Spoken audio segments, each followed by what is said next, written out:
Hello बच्चों, hope आप सभी अच्छे होंगे और आप सभी की पढ़ाई बहुत अच्छी तरीके से चल रही होगी। तो बच्चों, मैं विवेक अपने एक छोटे से YouTube चैनल जिसका नाम है सिंस ट्यूटोरियल, उस पे आप सभी का स्वागत करता हूं।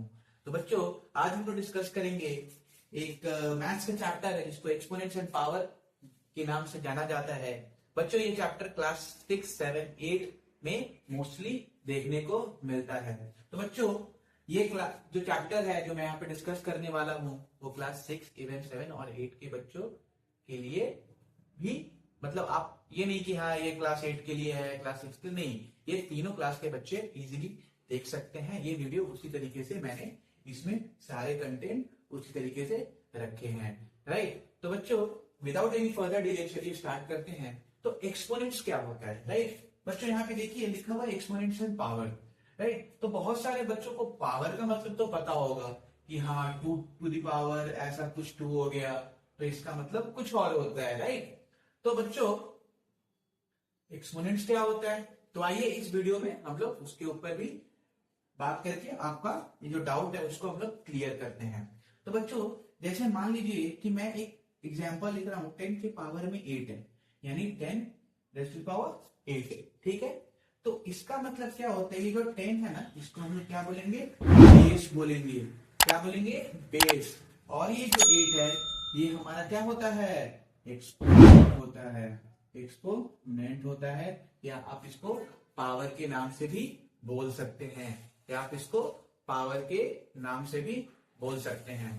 तो आप बेसिकली ये चीज को ध्यान में देखिए कि हम लोग इस चैप्टर में ऐसे ही तरीके के सम्स करने वाले हैं, या ये जो है जो 10 टू द पावर 8 है, कभी आपका -2 टू द पावर 5 आ जाएगा। तो इस तरीके के प्रॉब्लम से हम लोग कैसे डील करेंगे वो चीज हम लोग इस चैप्टर में देखेंगे बच्चों। तो चलिए स्टार्ट करते हैं विदाउट एनी फर्दर डिले। तो बच्चों, एक्सपोनेंट एंड पावर्स में कुछ लॉज दिए गए हैं एक्सपोनेंट्स द्वारा। तो सबसे पहले हमें उस लॉ को जानना जरूरी होगा। Without knowing that law we can not further exceed. अगर हम लोग उस लॉ को अगर हमें पता नहीं है तो हम लोग आगे नहीं बढ़ सकते हैं, राइट। तो चलिए पहले उस लॉ के बारे में हम लोग डिस्कस कर लेते हैं। तो बच्चों, पहला जो लॉ होता है एक्सपोनेंट्स का,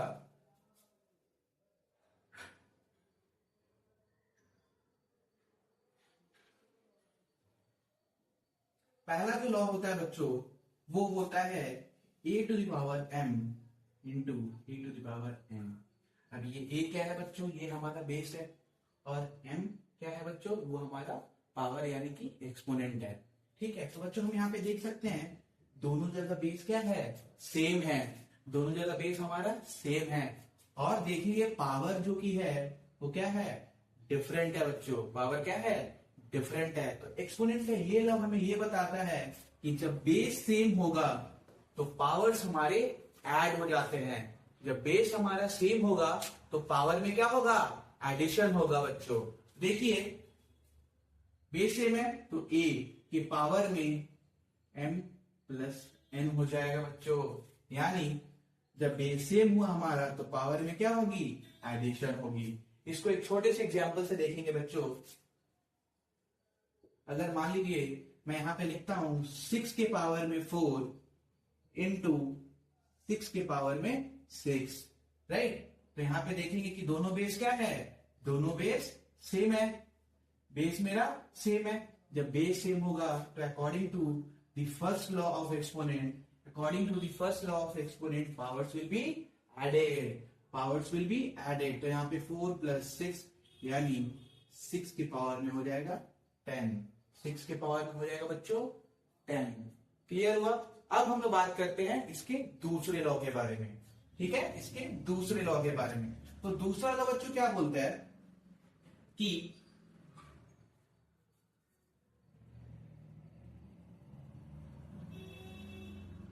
अब मान लीजिए हम देख रहे हैं कि बेस तो यहां पे भी सेम है, लेकिन मल्टीप्लीकेशन की जगह पे यहां पे हो रहा है डिवीजन। मल्टीप्लीकेशन की जगह पे यहां पे क्या हो रहा है बच्चों, डिवीजन हो रहा है। तो यहाँ पे क्या अप्लाई होगा, ऑफ कोर्स बहुत सारे बच्चों को ये समझ में आ गया होगा, जब मल्टीप्लाई होता है तो एडिशन होता है, जब डिवीजन होगा तो क्या होगा, सब्सट्रैक्शन होगा। क्या होगा बच्चों, सब्ट्रैक्शन होगा। तो a के पावर में m माइनस n हो जाएगा, a के पावर में m माइनस n हो जाएगा। तो एक एग्जाम्पल छोटा सा लेते हैं इसके लिए भी। एग्जाम्पल अगर मैं बोलूं कि आप लोग 10 के पावर में 4 लीजिए, डिवाइड 10 के पावर में 2 लीजिए, तो आंसर क्या होगा बच्चों? 10 टू द पावर 4 माइनस 2, और 4 माइनस 2 का रिजल्ट क्या होता है? 4 माइनस 2 का रिजल्ट 2 होगा, यानी 10 के पावर में हमारा 2 होगा, राइट। तो आइए बात करते हैं हम लोग थर्ड लॉ के बारे में, ठीक है, तीसरे लॉ के बारे में बच्चों।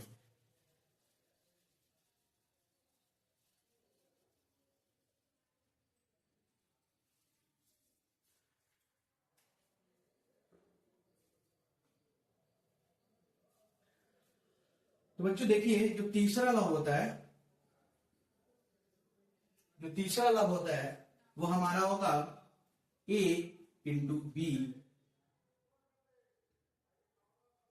अब यहां पे हम लोग क्या देख रहे हैं बच्चों? मल्टीप्लीकेशन तो हो रहा है, लेकिन हमारा बेस जो है वो चेंज हो गया है, बेस जो है वो चेंज हो गया है। बट एक और ट्विस्ट आ गया, पावर यहाँ पे सेम हो गया है, पावर यहाँ पे सेम हो गया। तो इसका क्या रिजल्ट आएगा बच्चों? देखें कि 2 नहीं है यहाँ पे, ए लिया हम लोगों, सॉरी, ए इंटू बी, और इस पावर को होल पावर एम हम लोग लिखेंगे, A multiply B whole power M, ठीक है। तो इसको अगर एग्जांपल में लेते हैं, इसको अगर एक छोटे से एग्जांपल से सॉल्व करते हैं, अगर ए की जगह पे मैं 2 लेता हूं और बी की जगह पे मैं 3 लेता हूं, और पावर देखिए सेम है, तो पावर तो सेम लेना पड़ेगा मेरे को। तो पावर में अगर मान लीजिए 4 लेते हैं हम लोग, पावर में अगर हम लोग 4 लेते हैं, तो ये क्या हो जाएगा? 2 इंटू 3 पावर 4, यानी 2 3 का क्या होता है बच्चों? 6 होता है, राइट। तो 6 के पावर में 4 हमारा आंसर आ जाएगा हमारे according to the third law of the exponent. Third law of the exponent के थ्रू हमारा आंसर क्या आएगा? 6 के पावर में 4 आएगा। आइए फोर्थ लॉ के बारे में बात करते हैं।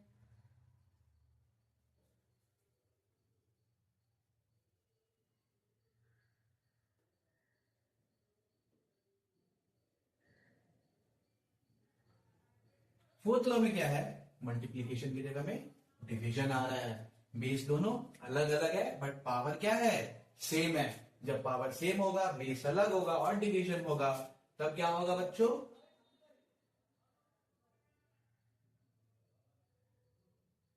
कुछ ऐसा होगा। अरे एग्जाम्पल, एक छोटी सी एग्जाम्पल लेते हैं हम लोग। एग्जाम्पल में मान लीजिए 6 के पावर में 3 है, डिवाइड 2 के पावर में 3 है।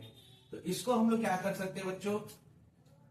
6 डिवाइड 2 होल पावर 3, राइट। तो इसको अगर हम सॉल्व करते हैं, 2 के टेबल में 6 कितने टाइम्स आता है? 3 टाइम्स आता है, राइट। तो इसका आंसर होगा 3 रेज़ टू पावर 3 में 3 हमारा आंसर होगा according to the fourth law of the exponent. तो ये 4 लॉ समझ में आ गया। आइए अब हम लोग आने वाले लॉ के बारे में डिस्कस करते हैं, राइट, जो कि है फिफ्थ लॉ।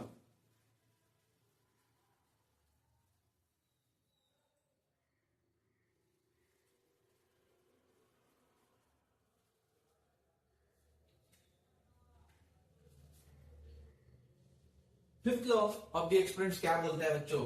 कि अगर बेस की पावर में ऑलरेडी m है और इसका होल पावर n होता है, तो वो आंसर हमारा क्या आएगा?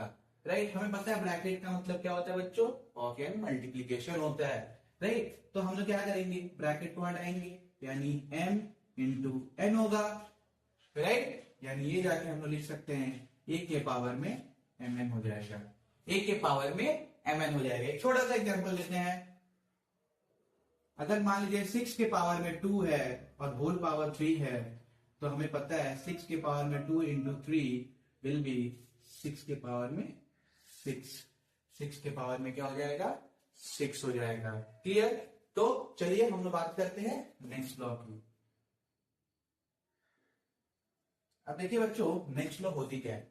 नेक्स्ट लॉ थोड़ी इंपॉर्टेंट है। जैसे मान लीजिए कि a के पावर में -1 है, a के पावर में -1 है, तो यहाँ पे रिजल्ट क्या आएगा?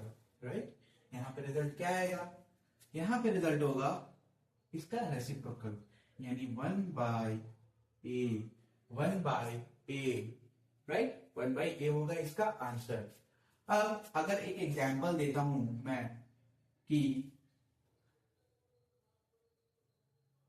एग्जांपल है 3 के पावर में -2, राइट, 3 के पावर में -2, राइट। तो आप लोग क्या करोगे, इसको ऐसे कर दोगे, राइट, 2/3।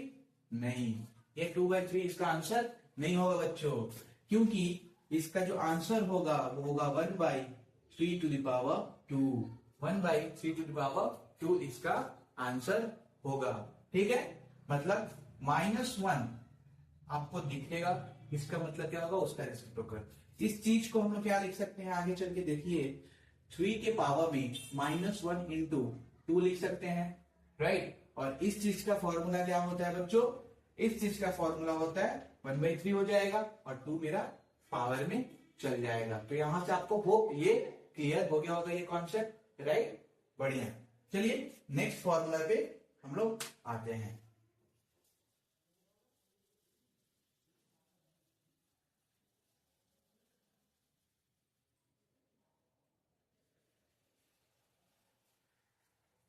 सेवेंथ वाले फॉर्मूले पे हम आते हैं।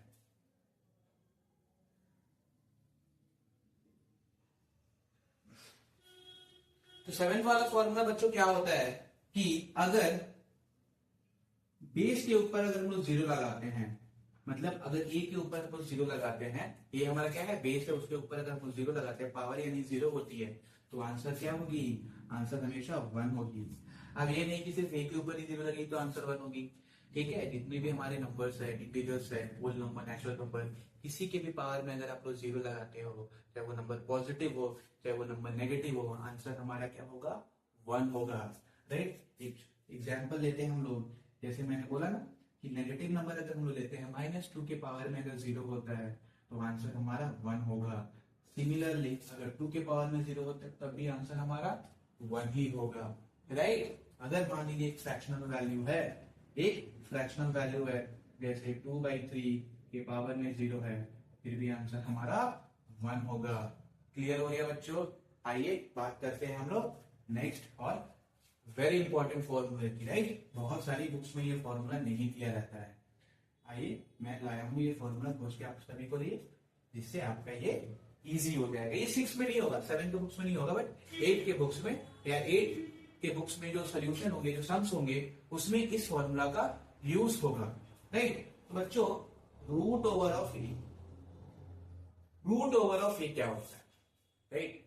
अब ये रूट ओवर क्या चीज का रूट है, कौन सा रूट है भाई, ये क्यूब रूट है, फोर्थ रूट है, फिफ्थ रूट है या स्क्वायर रूट है। तो क्लियरली पता है कि अगर यहाँ पे कुछ नहीं लिखा है तो ये स्क्वायर रूट है, राइट। तो इसका आंसर क्या होगा बच्चों, ए के पावर में हाफ, ए के पावर में हाफ, यानी ए के पावर में हाफ, यानी ये स्क्वायर रूट है, इसलिए यहाँ पे हाफ आएगा, यानी 2 आएगा। स्क्वायर रूट में 2 होता है अगर यहाँ पे कुछ नहीं रहा तो, राइट। 2 तो ये 2 यहाँ पे आएगा, राइट। अगर मान लीजिए कि मैं एक एग्जांपल देता हूँ, एक एग्जांपल देता हूँ मैं कि 3 के पावर में